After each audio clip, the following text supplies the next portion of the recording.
savez qu'au match aller, Monaco a gagné par 3-0. C'est le match retour. Les joueurs roumains l'emportent par 4-0 pour se qualifier. Alors que là, la 13e minute, sur un centre de Dimitrou, vous avez vu Iordanescu, le numéro 9, de la tête, mettre la balle sur la transversale. On peut dire que le gardien de but monégasque, Ettori, a eu chaud. Iordanescu, qui est d'ailleurs un des meilleurs buteurs de cette équipe, sans doute le meilleur joueur. Ettori était quand même bien placé. C'est un corner que va tirer Troy, l'ailier droit, le numéro 7.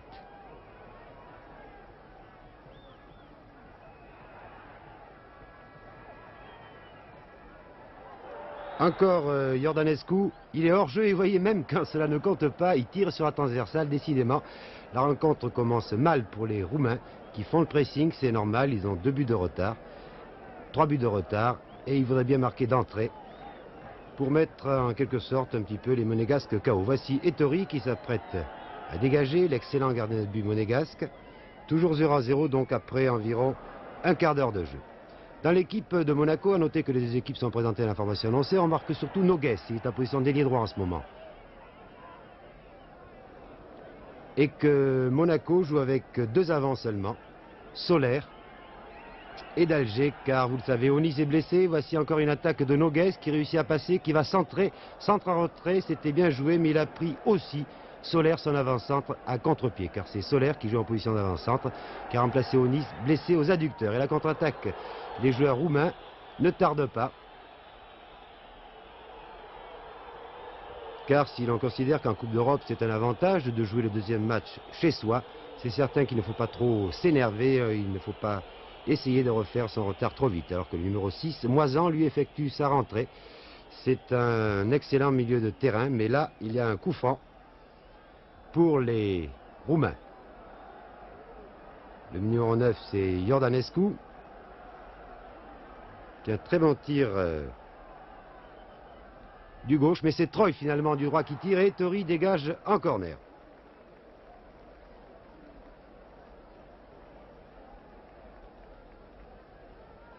Troy qui tire pratiquement tous les coups de pied arrêtés, en tout cas presque tous les corners.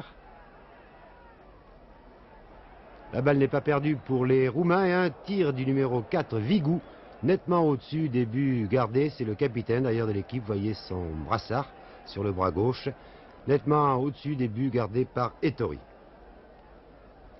Pour l'instant, tout va bien pour les Monégasques, 0-0.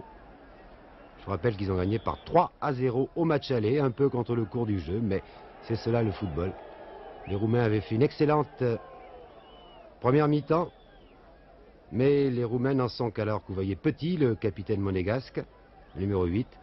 Les Roumains n'ont joué que 2 matchs de championnat, c'est un peu un handicap. Certes, ils ont disputé des rencontres amicales, mais rien ne remplace la compétition.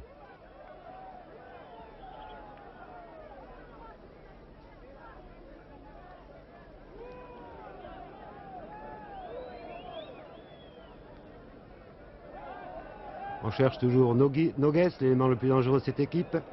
Et l'organisateur, bien sûr, c'est Petit, qui cherche souvent son compère d'Alger. Là, un centre un peu trop appuyé de Chaussin est toujours 0-0, après un peu plus d'un quart d'heure de jeu. Ça va bien donc pour les Monégasques qui ont évité le chaos d'entrée.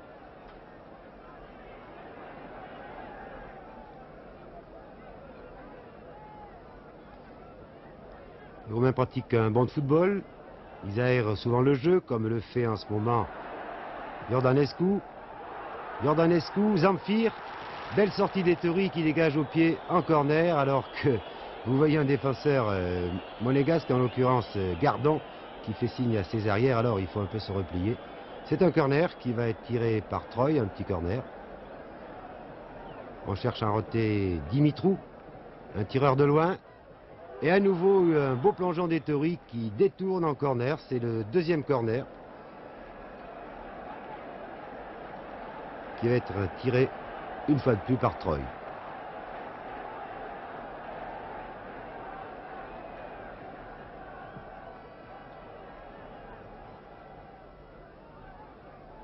La balle n'est pas perdue pour les Roumains, un tir de Dimitrou, mais très bien arrêté par Ettori qui tombe tout seul. Là. Il a face à lui Iordanescu. Un attaquant a toujours le droit de se mettre devant un gardien de but à condition qu'il ne décolle pas les pieds du sol. Et Ettori a tort de protester. Toujours la balle dans les pieds des Roumains par Angelini, qui a trouvé Stoica. C'est du jeu technique, mais là, enfin, une percée des Roumains, un fauchage. Un fauchage de Marcel Radunacu, le numéro 8. L'arbitre ne dit rien. A noter qu'il y a 2 Radunacu qui ne sont pas parents dans cette équipe. Le gardien de but, Rika, et Marcel, l'avant-centre. Troy, un ailier droit très rapide. Angelini, un arrière offensif. À nouveau Iordanescu.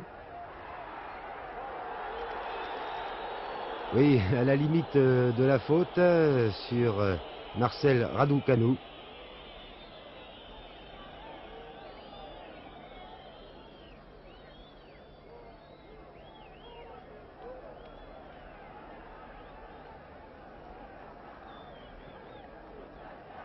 Et à nouveau, les champions de Roumanie attaquent. Une belle talonnade de Zamfir. Une touche en faveur des Roumains qui va être effectuée par Troy. Non, finalement il laisse la balle à Dimitrou.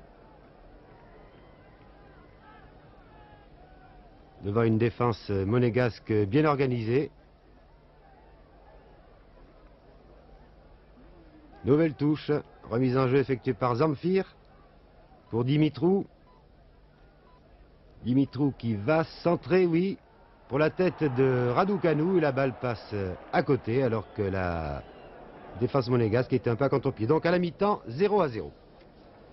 Tout va bien pour Monaco qui a tenu 45 minutes. Il reste encore 45 minutes à tenir.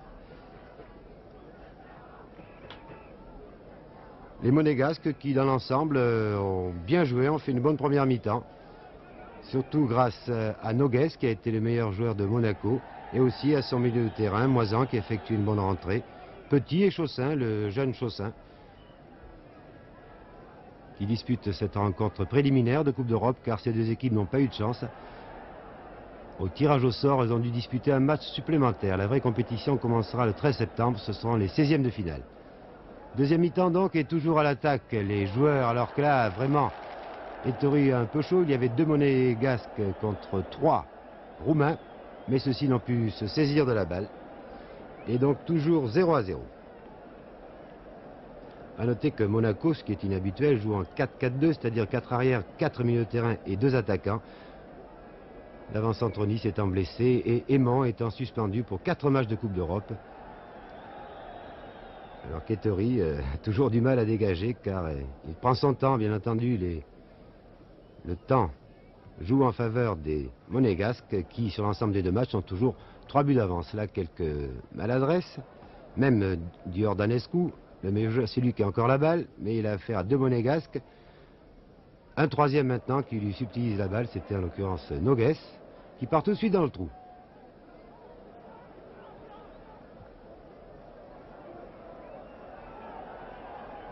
Et non, il n'était pas hors jeu. d'Alger réussit à tirer alors que certains joueurs, certains défenseurs, alors que vous voyez Moisan maintenant qui attaque avec beaucoup de détermination. Pour un joueur qui a été blessé, il a fait une bonne rentrée.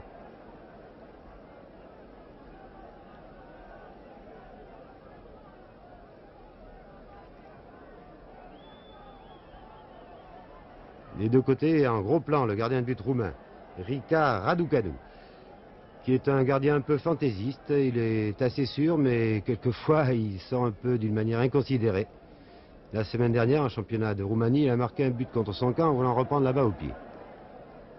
Mais malgré cela, les Roumains de Steaua ont remporté leurs 2 premiers matchs de championnat.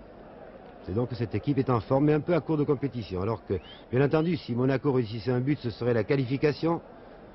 Voici une action d'Alger qui est fauchée par Sames. Vous voyez d'Alger, l'international. Carton jaune, dit l'arbitre, le Suisse, M. Dorflinger. Un carton jaune partout, car Soler avait lui aussi été pénalisé d'un avertissement en première mi-temps. C'est un coup franc à 25 mètres environ des buts gardés par Rika Raducanu. Alors que d'Alger appelle le soigneur, Je ne pense pas qu'il fasse du cinéma, si vous permettez cette expression. Certes, les Monégasques ont intérêt à gagner du temps, mais ils semblent vraiment touchés. Vous savez, quand un joueur part dans le trou, comme l'a fait d'Alger là, et lorsque un adversaire, en l'occurrence Samès, le touche à la cuisse, cela fait très mal. Alors d'habitude, c'est d'Alger qui tire les coups francs. Et quand d'Alger ne peut les tirer, car là, il semble vraiment souffrir, c'est Petit qui tire le coup franc. À peu près à 25 mètres. Et toujours 0-0 en deuxième mi-temps.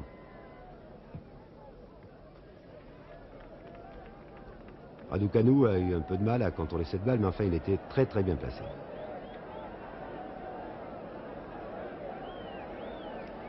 Et on attaque par l'arrière gauche Vigou, un excellent joueur.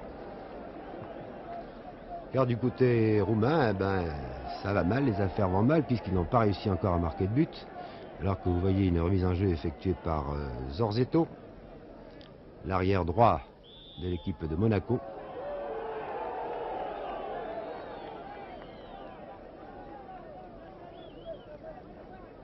Et que les Monégasques, à nouveau Zorzetto, pour tirer ce coup franc, jouent très bien le jeu.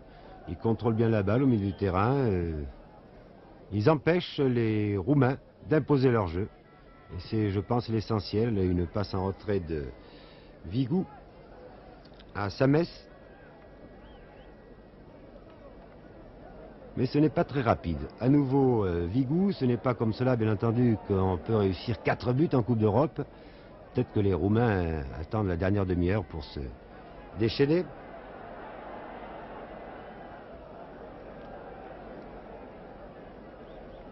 Et Monaco, tranquillement, refait le terrain. Là, cette fois-ci, il y avait vraiment hors-jeu.